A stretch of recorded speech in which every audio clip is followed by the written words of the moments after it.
J'ai été hospitalisé d'urgence, et mes parents m'ont dit, débrouille-toi tout seul, tu n'es plus un enfant. Pendant qu'ils partaient pour le voyage familial que j'avais moi-même payé, j'ai annulé l'hôtel, les vols, et j'ai vendu la maison où ils vivaient. Tout a commencé il y a quelques mois, lorsque mes parents, Isabelle et Gonzalo, et mon jeune frère Roré ont commencé à insister pour que je profite davantage de la vie. Je travaille comme ingénieur pétrolier et, sans vouloir me vanter, je gagne un bon salaire. Je ne suis pas du genre à dépenser dans le luxe, mais j'ai toujours été responsable avec mon argent. Mes parents, en revanche, n'ont jamais été bons avec les finances. Depuis aussi loin que je me souvienne, ils ont toujours dépendu de moi pour tout, la nourriture, les factures, et même la maison dans laquelle nous vivions. Oui, la maison est à moi. Je l'ai achetée il y a 5 ans, car ils m'ont convaincu qu'une famille doit rester unie et que c'était mon devoir de fils aîné de m'assurer que nous ayons tous un toit. Comme un idiot, je les ai crus. L'idée des vacances en famille venait de ma mère, Isabelle. Un soir, alors que nous dînions dans le salon, elle a commencé à parler de mon travail excessif et du fait que je ne profitais pas de mon argent. « Wilson, il faut que tu vives un peu, mon fils », m'a-t-elle dit avec cette voix douce qu'elle utilise quand elle veut quelque chose.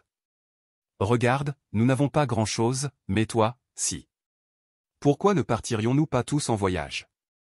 Ce serait une occasion de passer du temps ensemble en famille. » Mon père, Gonzalo, a hoché la tête tout en mâchant un morceau de poulet que j'avais payé. Roré, mon frère, qui n'a jamais travaillé de sa vie, s'est immédiatement enthousiasmé. « Oui, Wilson, allons à la plage, dans un hôtel de luxe. Tu peux payer, n'est-ce pas ? » Je ne sais pas comment ils m'ont convaincu. Peut-être à cause de cette culpabilité qu'ils m'ont toujours fait ressentir, l'idée que si je ne les aide pas, je suis un mauvais fils, un mauvais frère. Ils savent comment me manipuler. Ils l'ont toujours fait. Alors, après des semaines d'insistance, j'ai cédé. J'ai trouvé un forfait vacances sur une plage magnifique, hôtel 5 étoiles, vol en classe affaires, activités incluses, tout pour 4 personnes. Ça a coûté plus de 15 000 $. J'ai pris l'argent de mes économies, j'ai tout réservé et payé à l'avance. Mes parents et Roré étaient ravis. Ils parlaient du voyage comme si c'était la meilleure chose qui leur soit arrivée. Pour la première fois depuis longtemps, je me sentais bien. Je pensais qu'ils avaient peut-être raison, que cela nous rapprocherait en tant que famille. La veille du voyage, nous avons décidé de sortir manger quelque chose rapidement. Il y avait un stand de rue près de la maison que nous voulions tous essayer. C'était un de ces endroits avec des lumières colorées, de la musique forte et une odeur de friture qui ouvre l'appétit. Mes parents et Roré ont commandé des hamburgers garnis de tout, viande, fromage, bacon, sauce. Moi, qui ne suis pas fan des hamburgers, j'ai pris un hot-dog avec de la moutarde et des oignons. Nous avons mangé, ri, et pendant un moment, tout semblait parfait. Nous parlions du voyage, de comment nous allions nous prélasser au soleil sur la plage, des excursions prévues. J'étais heureux, comme si j'avais enfin fait quelque chose pour ma famille qui en valait la peine. Nous sommes rentrés à la maison vers 22 heures. J'étais fatigué, alors j'ai dit bonne nuit et je suis monté dans ma chambre. En me brossant les dents, j'ai commencé à ressentir une douleur étrange à l'estomac. Ce n'était pas insupportable, juste une gêne, comme si j'avais mangé quelque chose de lourd. J'ai pensé que c'était peut-être le hot-dog, peut-être un peu trop gras. Je me suis couché, convaincu que je dormirais et que le lendemain, je serais comme neuf. Grosse erreur. Vers minuit, la douleur est devenue plus intense.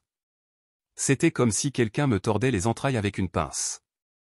Je me suis levé en sueur et j'ai couru aux toilettes. J'ai vomi tout ce que j'avais dans l'estomac, ma tête palpitait, et je sentais que j'allais m'évanouir. J'ai essayé de me calmer, j'ai bu de l'eau, mais la douleur ne s'arrêtait pas. J'avais peur. Je ne m'étais jamais senti aussi mal de ma vie. Je savais que quelque chose n'allait vraiment pas. Je suis descendu en titubant jusqu'à la chambre de mes parents. La porte était entr'ouverte, et je les ai vus dormir. « Maman, papa », ai-je dit d'une voix faible. Je me sens très mal.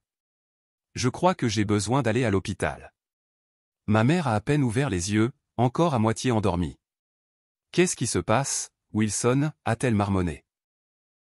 Je lui ai expliqué ce que je ressentais, mais mon père, sans même se lever, a presque crié « Arrête de nous embêter, Wilson. Débrouille-toi, tu n'es plus un enfant. » Ma mère a hoché la tête et s'est retournée dans son lit. Je suis resté là, abasourdi. J'ai pensé qu'ils étaient peut-être trop fatigués, qu'ils ne comprenaient pas la gravité de la situation, alors j'ai décidé d'essayer avec Rory. Je suis entré dans sa chambre, il ronflait, son téléphone encore à la main. « Rory, s'il te plaît, aide-moi. Je me sens vraiment mal, ai-je dit, presque en le suppliant.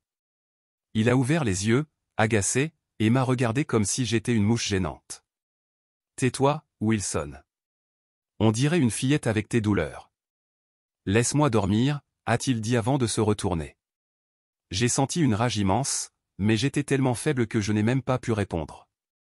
Il n'y avait personne d'autre. J'étais seul. Avec le peu de force qu'il me restait, j'ai pris mon téléphone et appelé un taxi. J'ai à peine pu donner l'adresse au chauffeur. Le trajet jusqu'à l'hôpital est flou. Tout tournait, et la douleur était insupportable.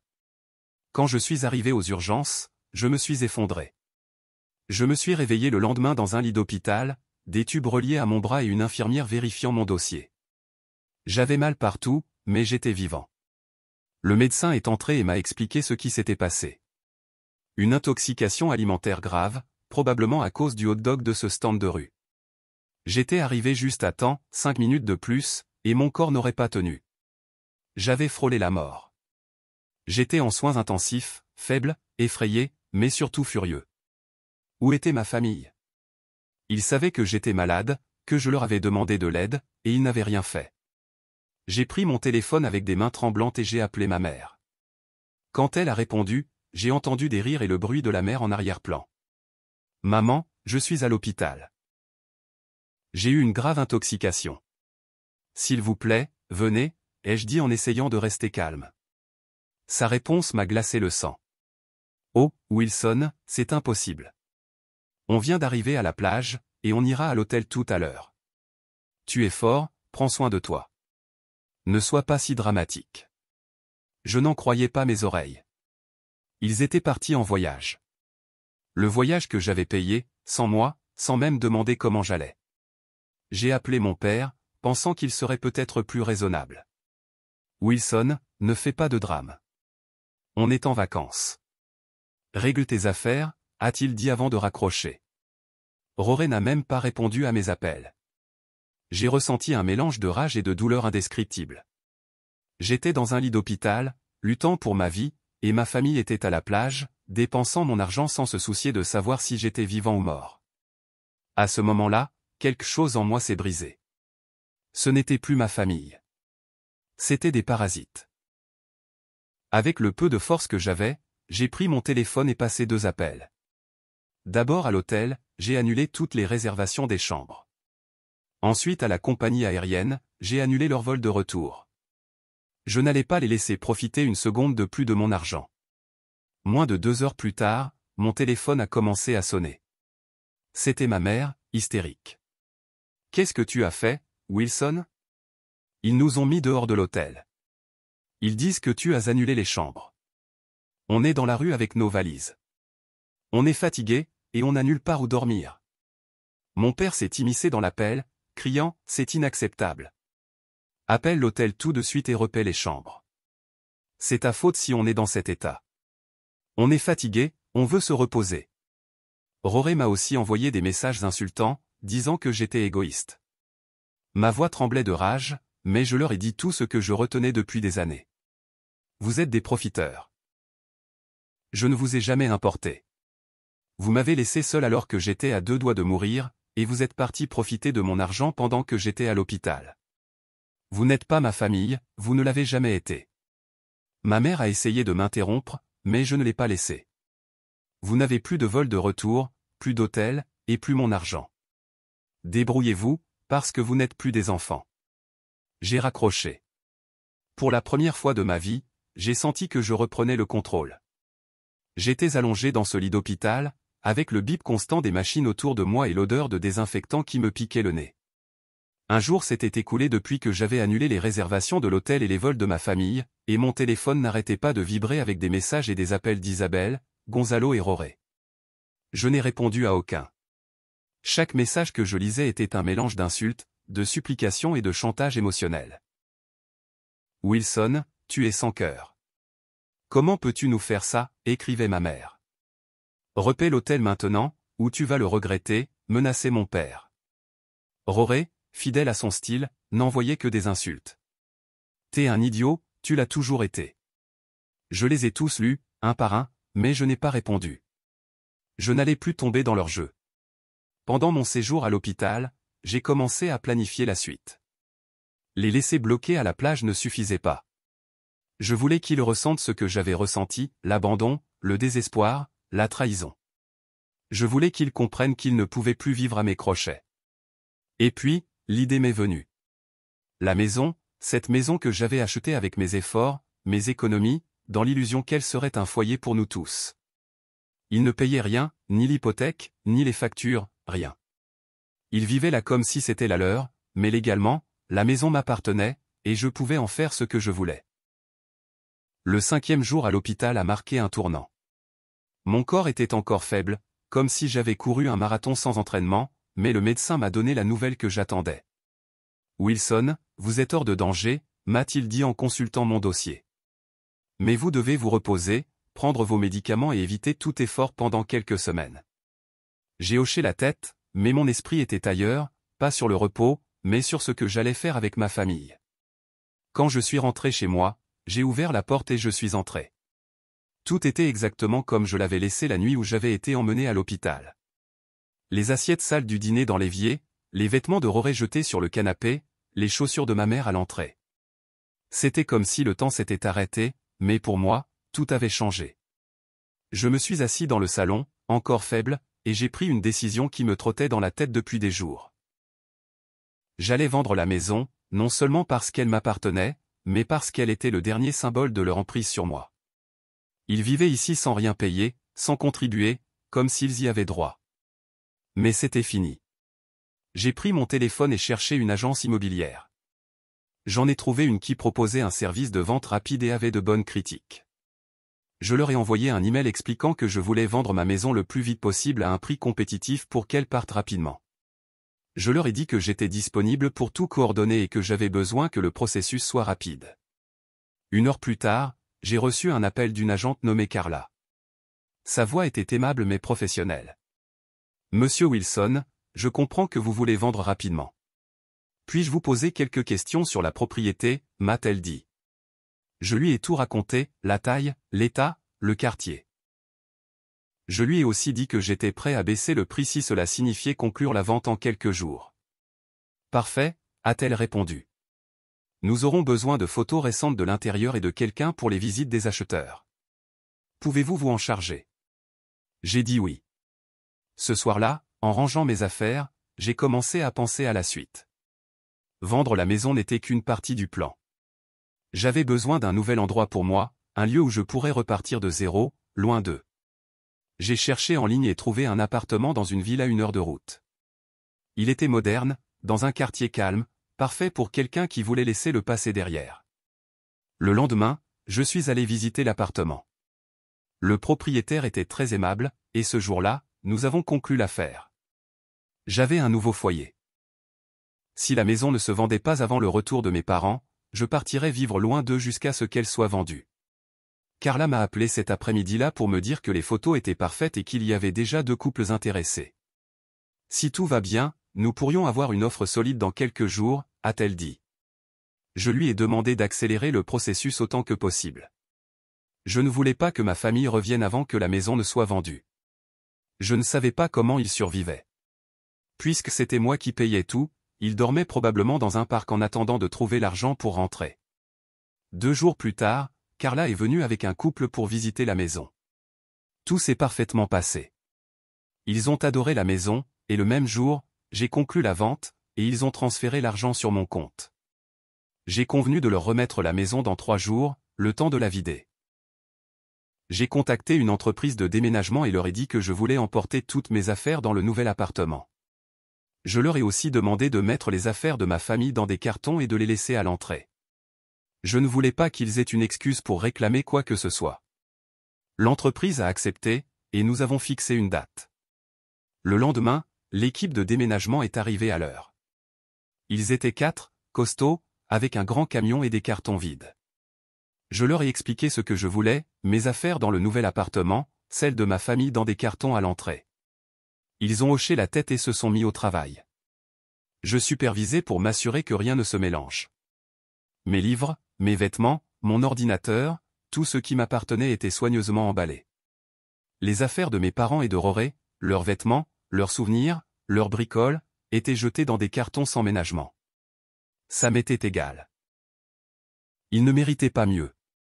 Nous étions presque terminés quand un taxi s'est arrêté à l'entrée. Mon cœur a fait un bond.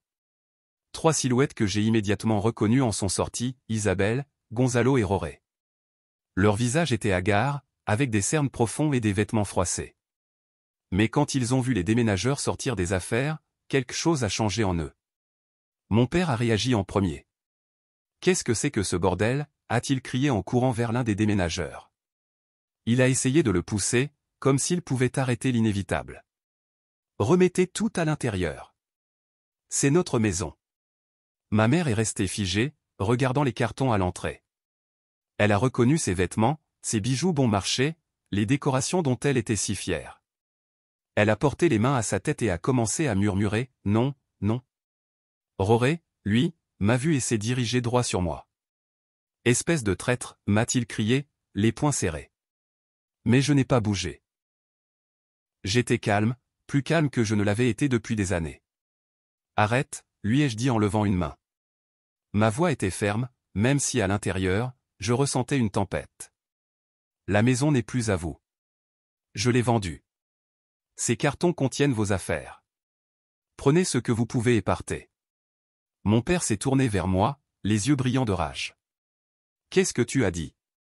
C'est notre maison. Tu ne peux pas nous faire ça. Ma mère s'est mise à pleurer, tombant à genoux près des cartons. Wilson, je t'en supplie, ne fais pas ça. Nous sommes ta famille. Ces mots, nous sommes ta famille, m'ont frappé comme un coup de marteau. Mais ils ne m'ont pas brisé, ils m'ont donné de la force. J'ai fait un pas en avant et les ai regardés, tous les trois, l'un après l'autre. Famille, ai-je dit, presque en crachant le mot. Une famille n'abandonne pas quelqu'un qui est en train de mourir. Une famille ne part pas à la plage pendant que son fils est en soins intensifs. Une famille n'utilise pas quelqu'un comme un distributeur de billets pendant des années. Vous n'êtes pas ma famille. Vous ne l'avez jamais été. Mon père a essayé de m'interrompre, mais je ne l'ai pas laissé. Vous m'avez laissé seul quand j'avais le plus besoin de vous. Vous m'avez dit de me débrouiller, que je n'étais plus un enfant. Eh bien, maintenant, c'est à votre tour. Débrouillez-vous. J'ai désigné les cartons. C'est tout ce qu'il vous reste. Ne revenez pas me chercher. Je me suis retourné et j'ai marché vers le camion de déménagement. Les hommes avaient terminé, et mon nouvel appartement m'attendait. En montant, j'ai entendu les cris de mon père, les sanglots de ma mère, les murmures de Roré, mais je n'ai pas regardé en arrière. Pour la première fois de ma vie, je me sentais libre. Le trajet jusqu'au nouvel appartement s'est fait dans le silence. Les déménageurs n'ont posé aucune question, et je n'ai offert aucune explication. Quand nous sommes arrivés, l'endroit était exactement comme la dernière fois, propre, moderne, avec de grandes fenêtres laissant entrer la lumière. C'était petit, mais c'était à moi. Il n'y avait pas de souvenir de ma famille ici. Pas de dettes émotionnelles, pas de culpabilité. Pour la première fois depuis des années, j'ai senti que j'avais un vrai foyer. Les jours suivants ont été étranges mais libérateurs. J'ai déballé mes affaires, organisé l'appartement et repris le travail depuis chez moi tout en continuant à récupérer. J'ai changé de numéro de téléphone et bloqué ma famille sur tous les réseaux sociaux. Je n'ai plus eu de leurs nouvelles. Je suppose qu'ils ont pris leur carton et trouvé un endroit où loger. Peut-être ont-ils demandé de l'aide à une connaissance, peut-être ont-ils fini dans un refuge. Ça m'est égal. Pour la première fois, leurs problèmes ne sont plus les miens. Et en sachant qu'ils m'ont laissé seul dans une situation si grave, je sais que même si j'étais mort, ils auraient continué leur vie comme si de rien n'était. Après 2 semaines, ma santé est presque revenue à 100%, et ma vie prend forme. J'ai un nouveau projet au travail, je planifie un voyage, cette fois pour moi seul, et chaque jour, je me sens un peu plus léger. Parfois, la nuit, je pense à ma famille, pas à ce qu'ils sont maintenant, mais à ce qu'ils auraient pu être. Il fut un temps où je croyais que nous pouvions être une vraie famille, que tout ce que je faisais pour eux en valait la peine. Mais ce temps est révolu. Maintenant, je sais que la famille, ce n'est pas celle qu'on a, mais celle qu'on choisit. J'espère que tu comprends pourquoi j'ai fait ce que j'ai fait. Ce n'était pas par haine, ni par rancune, mais par justice. Pour moi, pour le Wilson qui a failli mourir seul dans un hôpital pendant que ceux qui auraient dû l'aimer étaient à la plage. Je ne serai plus jamais ce Wilson. Et ça, plus que tout, me rend libre. Abonne-toi pour plus d'histoires quotidiennes. M.